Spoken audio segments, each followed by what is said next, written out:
আশা করি সবাই ভালো আছেন। বন্ধুরা, আজ তোমাদের জন্য আরও একটি নতুন গল্প নিয়ে হাজির হলাম। আমি কথা দিচ্ছি, আজকের গল্পটি খুবই ইন্টারেস্টিং হতে চলেছে।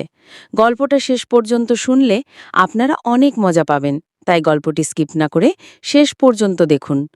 চলো চলো বন্ধুরা, গল্পটি শুরু করি। আমার নাম সৌরভ, বয়স 25 ছুঁই ছুঁই। এই বয়সে অনেকেই বিয়ে করে, সংসার গড়ে। আমি এখনও ব্যাচেলার। বিয়ে করিনি শুধু কেরিয়ারের জন্য নয়, মনের একটা জায়গাও ছিল শুনশান। চাকরি পেয়েছিলাম এক চট্টগ্রামের বেসরকারি প্রতিষ্ঠানে, সুপারভাইজার হিসেবে। কোম্পানির মেসটা দেখেই বুঝে গেলাম এই জায়গায় শান্তি নেই। তাই নিজের মতো বাসা খুঁজতে বেরোলাম। ভালো বাসা ব্যাচেলারদের দেয় না এই শহরে, চোখে মুখে অবিশ্বাস।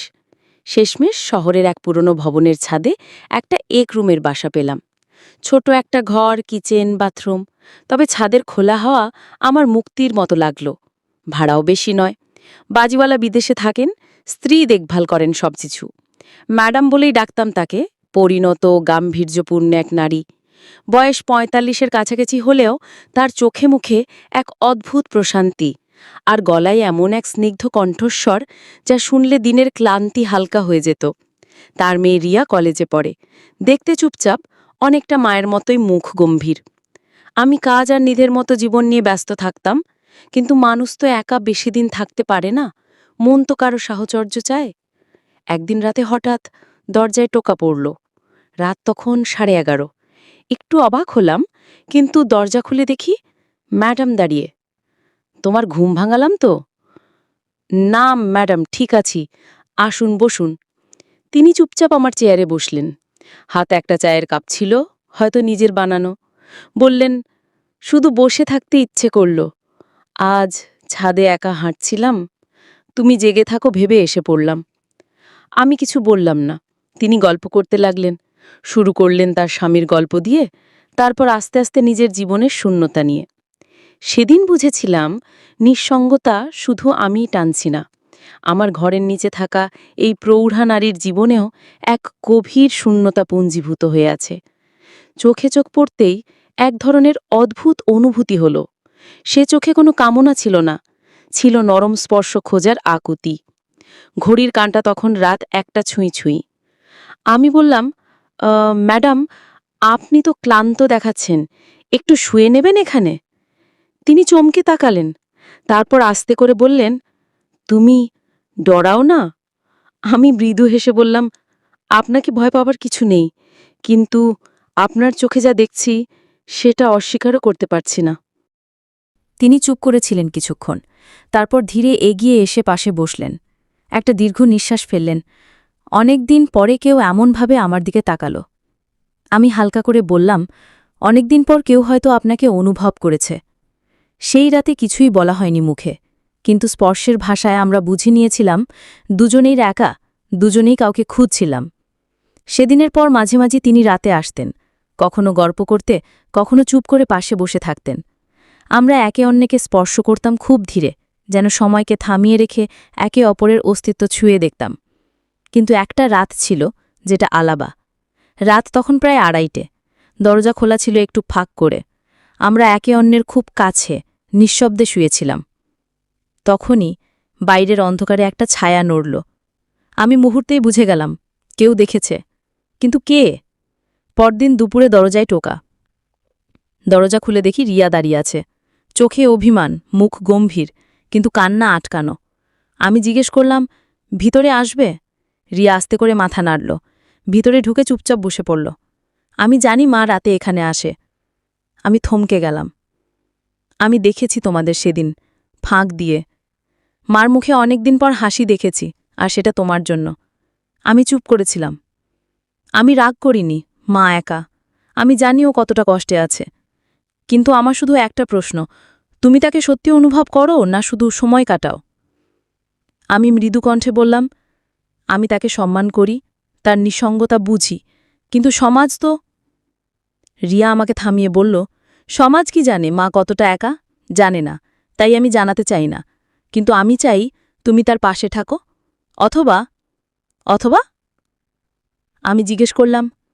রিয়া চোখে চোখ রেখে বলল, আমার মাকে যেমন ভালোবাসো, তেমনভাবে যদি আমাকে ছুঁয়ে দেখতে পারো, বুঝতে পারো, তবে আমি বিশ্বাস করব তুমি সত্যিই একজন ভালো মানুষ। আমি স্তব্ধ। সময়ের গতি থেমে যায় যেন। রিয়ার চোখে কোনো আবেগী নাটক নেই, ছিল শুধু এক বাস্তব উপলব্ধি, যেখানে সম্পর্ক মানে শরীর নয়, সম্পর্ক মানে বোঝা, অনুভব, ছায়া হয়ে পাশে থাকা। সৌরভের জীবনে সেই দিনটা যেন একটা নতুন দরজা খুলে দিয়েছিল। রিয়ার কথাগুলো মাথার মধ্যে ঘুরপাক খাচ্ছিল। তুমি যদি আমাকে ছুঁয়ে দেখতে পারো, বুঝতে পারো, তবে আমি বিশ্বাস করব তুমি সত্যিই একজন ভালো মানুষ। এটা কোনো চ্যালেঞ্জ নয়, কোনো আবদার নয়, এ যেন ছিল এক গভীর নিমন্ত্রণ, ভালোবাসার দিকে, বোঝাপড়ার দিকে। দুদিন পর বিকেলে রিয়া এসে দরজায় দাঁড়ালো, চোখে হাসি, হাতে কফির কাপ। আজ বৃষ্টি হবে মনে হয়, সে বলল। সৌরভ দরজার পাশে দাঁড়িয়ে ওর চোখের দিকে তাকালো। ভিতরে আসবে? তুমি না বললে আমি কি আসতে পারি? সব সময়। রিয়া চুপচাপ ঢুকে পড়ল। ছোট ঘর, ছোট টেবিল, জানালার পাশে চেয়ারে বসে কফি হাতে জানালার বাইরে তাকিয়ে রইল।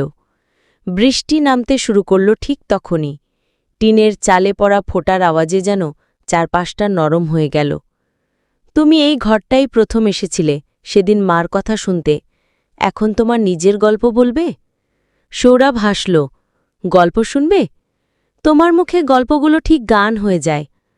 তারা অনেক কথা বলল, জীবনের, অভিজ্ঞতার, স্বপ্নের। কখনো চুপচাপ থাকল, কখনো শব্দ ছাড়াই অনুভব করল। রিয়া বলল, তুমি জানো, আমি তোমার দিকে প্রথম যেদিন তাকিয়েছিলাম সেদিন বুঝেছিলাম তুমি আমার মার নিঃসঙ্গতা বুঝতে পারবে। কিন্তু কখন যেন আমি নিজেই তোমার চোখে আমার জন্য কিছু দেখে ফেলি। সৌরভ মাথা নিচু করে বলল, তুমি অনেক ছোট রিয়া, আমি ভয় পাই। ভয় পাই যেন আবার কোনো সম্পর্ক কাউকে কষ্ট না দেয়। রিয়া এগিয়ে এসে সৌরভের পাশে বসল। হাতটা ধীরে ধরে বলল, ভয় পেও না, আমি এখন আর ছোট নই। আমি জানি ভালোবাসা মানে শুধু শরীর নয়, কখনো কখনো একজোড়া চোখের গভীরতাতেও ঘনিষ্ঠতা তৈরি হয়। তুমি শুধু আমাকে সেই জায়গাটা দাও, তোমার পাশে বসে থাকা, তোমার মন ছোঁয়ার জায়গা। বৃষ্টি তখনও ঝরছিল। রিয়া হালকা করে সৌরভের কাঁধে মাথা রাখল। সৌরভ নিঃশ্বাস ফেলল, ধীরে হাত বাড়িয়ে ওর হাতটা ধরল। হাতটা কেঁপে উঠল এক মুহূর্ত, তারপর শক্ত করে ধরা পড়ল। তুমি কি এখনও আমাকে ভয় পাও? সৌরভ আস্তে বলল, তোমার চোখে আমার প্রতিচ্ছবি দেখি রিয়া, সেখানেই আমি নিজেকে খুঁজে পাই। রিয়া মুখ তুলে সৌরভের চোখের দিকে তাকাল। কোনো শব্দ ছাড়াই ওদের ঠোঁট এক হলো এক চুম্বনে, নরম, ধীর, গভীর। যেখানে লোভ নেই, ছিল শুধু একত্রতার আকাঙ্ক্ষা।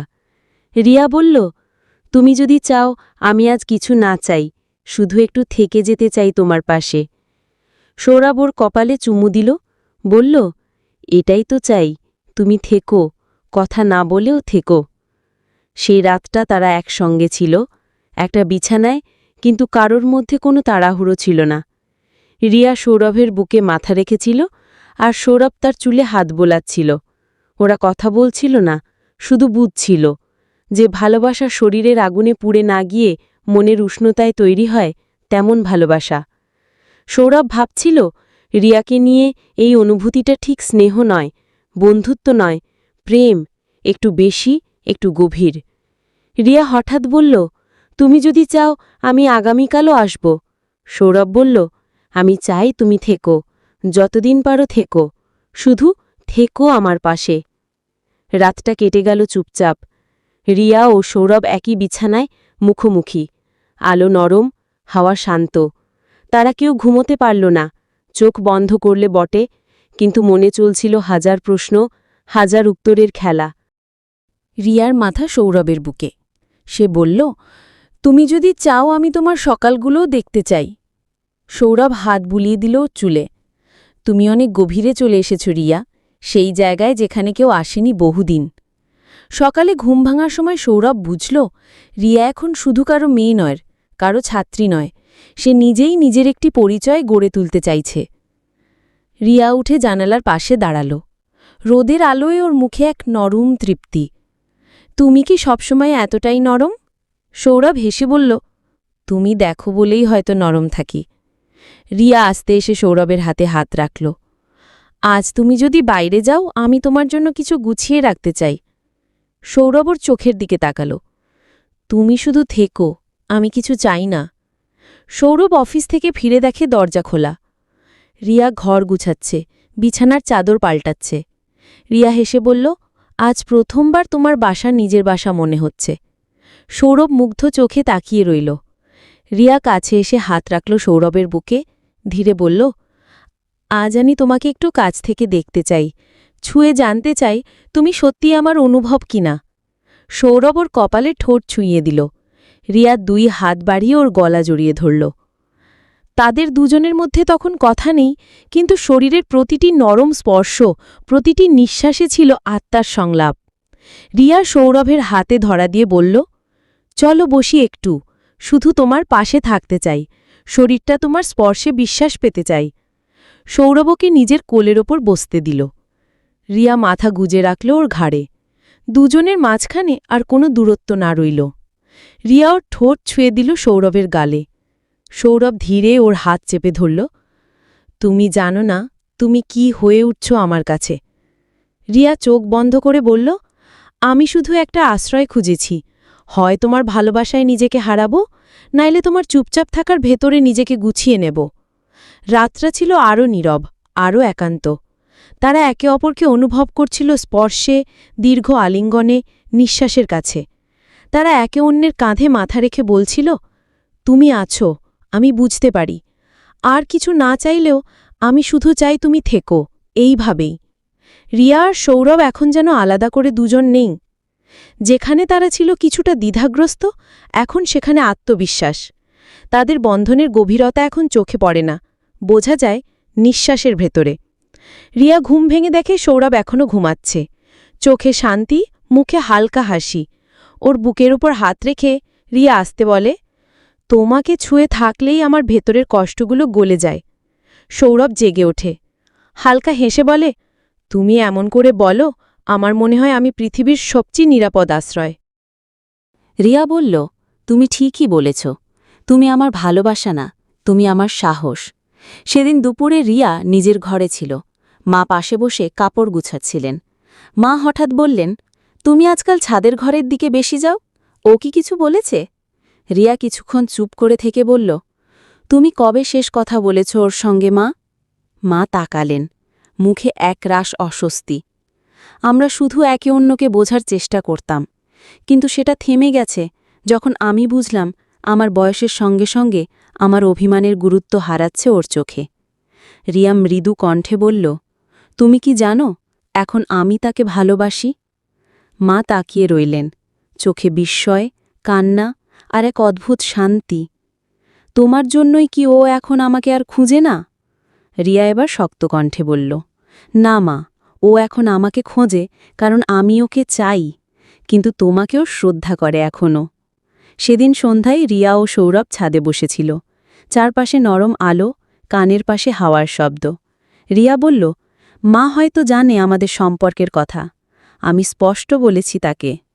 সৌরভ স্তব্ধ হয়ে গেল। তুমি ভয় পাও না? রিয়া হাত ধরে বলল, ভয় এখন আর নেই। যদি ভালোবাসা সত্যি হয় তাহলে কিছুই লুকিয়ে রাখার নেই। সৌরভ তার মুখে হাত ছুঁয়ে বলল, তুমি আমার জীবনের সেই মানুষ যার সাহসে আমি আজ নিজেকে নতুন করে চিনতে পাচ্ছি। রিয়া ও সৌরভ তখন একে অন্যের অনেক কাছে। কথা বন্ধ, কিন্তু অনুভব গভীর। সৌরভ রিয়ার কাঁধে হাত রাখে, রিয়া মাথা রাখে সৌরভের বুকের ওপর। তারা এমনভাবে জড়িয়ে থাকে যেন একে অন্যের অস্তিত্বে আশ্রয় খুঁজছে। রিয়া বলে, আজ যদি তুমি আমায় নিজের মতো করে একটু ভালোবাসো, তাহলে আমি নিজেকে পুরোপুরি তোমার ভেবে নিব। সৌরভ ধীরে ওর মুখে চুমু খায়, অসংখ্য না বলা কথা ওর ঠোঁট দিয়ে ছুঁয়ে যায়। রিয়া কাঁপা গলায় বলে, তোমার এই নীরব ভালোবাসাই আমাকে শক্তি দেয়, আমাকে আবার ভালোবাসতে শেখায়। পরদিন সকালে রিয়া ঘর গুছাচ্ছিল। মা এসে বললেন, তুমি যদি ওকে সত্যি ভালোবাসো তাহলে নিজের সিদ্ধান্তের দায়িত্ব নেবে তো? রিয়া মৃদু হেসে বলল, হ্যাঁ মা, কারণ ভালোবাসা যদি সম্মান না পায় তাহলে সেটা ক্ষণস্থায়ী হয়। আমি চাই তুমি আমাদের সম্পর্ককে মেনে নাও। তুমি যদি খুশি না হও, আমি নিজেকেও ক্ষমা করতে পারব না। মা কিছু বললেন না, কিন্তু মুখ ঘুরিয়ে যাওয়ার সময় চোখে জল ছিল না, ছিল একরাশ বিস্ময় আর চিন্তা, যেন তিনি ভাবছিলেন, আমার মেয়েটা বড় হয়ে গেছে, সত্যিকারের ভালোবাসা চিনতে শিখেছে। সন্ধ্যা। রিয়া তখনও ঘরে ছিল না। সৌরভ দরজায় দাঁড়িয়ে হালকা বাতাসে ভিজছিল। হঠাৎ নিচের তলা থেকে ডাক এলো, সৌরভ, একটু আসবে? ম্যাডাম, রিয়ার মা। সৌরভ নিচে নামল। ম্যাডাম এক কাপ চায়ের দিকে তাকিয়ে বসেছিলেন, চোখে চিন্তার ছাপ, কিন্তু গলার স্বর ছিল অদ্ভুতভাবে শান্ত। তুমি আমার মেয়ের জীবনে অনেক গভীরে চলে গেছো, জানো তো? সৌরভ মাথা নিচু করে বলল, জানি, এবং আমি কোনো ভুল করিনি বলে বিশ্বাস করি। মা কিছুক্ষণ চুপ থেকে বললেন, তুমি যদি সত্যি ওকে ভালোবাসো তাহলে আমি বাধা হব না। আমি শুধু চেয়েছিলাম ও যেন একা না পড়ে, যেন ওর চোখের গভীর বিশ্বাসটা কেউ ভাঙে না। সৌরভ প্রথমবারের মতো মায়ের চোখের দিকে তাকিয়ে বলল, ওর পাশে থাকার প্রতিশ্রুতি আমি নিজেকে অনেক আগেই দিয়েছি, আজ আপনার সামনে দিচ্ছি। রিয়া ফিরে এসে দেখে মা চুপচাপ বসে। সৌরভও তখনও চুপ। রিয়া একটু অবাক হয়ে জিজ্ঞেস করল, সব ঠিক তো? মা উঠে এসে মেয়ের কাঁধে হাত রাখলেন। আমি আজ বুঝেছি, মানুষ যাকে ভালোবাসে সেই মানুষকে কোনো এক কাঠিল মাপে মাপা যায় না। রিয়া অবাক, মানে? মা হেসে বললেন, মানে আজ থেকে তুমি ওর পাশে থাকো। আমি দেখব তোমাদের ভালোবাসার সত্যি কি না, তারপর বলবো সমাজকে আমার মেয়ে কার হাত ধরেছে। রিয়া জড়িয়ে ধরল মাকে। সৌরভ সেই মুহূর্তে জানালার বাইরে তাকিয়ে থাকলেও চোখের কোণে জল লুকানো যাচ্ছিল না। তারা এখন একসঙ্গে থাকে, একই ছাদের নিচে, কিন্তু নিজের পরিসরে। রিয়া এখন নিজের পড়াশোনার শেষ বর্ষে, সৌরভ এখন আরও দায়িত্বশীল, আরও পরিণত। প্রতিদিন তারা একসঙ্গে নাস্তা করে, বই পড়ে, কথা বলে। সন্ধ্যাবেলায় এক কাপ চা নিয়ে ছাদে বসে। রিয়া মাথা রাখে সৌরভের কাঁধে আর বলে, ভালোবাসা যদি সত্যি হয় তাকে কোনো লুকিয়ে রাখা যায় না। এই গল্পের চরিত্ররা ছিল বাস্তবের মতো, ভুল করে, ভালোবাসে, আবার শোধরায়। রিয়া একজন প্রাপ্তবয়স্ক নারী, তার ভালোবাসা বুঝেছে নিজের হৃদয় দিয়ে, নট সমাজের ভয়ে দিয়ে। সৌরভও একাকিত্ব থেকে নিজের আবেগের দায়িত্ব নিতে পেরেছে। আর মা, যিনি নিজের অতীত থেকে উঠে এসে মেয়েকে নিজের মতো বাঁচতে দিয়েছেন। ভালোবাসা তখনই পূর্ণতা পায় যখন তাতে থাকে সম্মান, সম্মতি ও বোঝাপড়া। সম্পর্কের ভিত্তি কেবল আকর্ষণ নয়, সত্যিকারের বন্ধন গড়ে ওঠে বিশ্বাসে, গ্রহণযোগ্যতায় ও দায়িত্বে।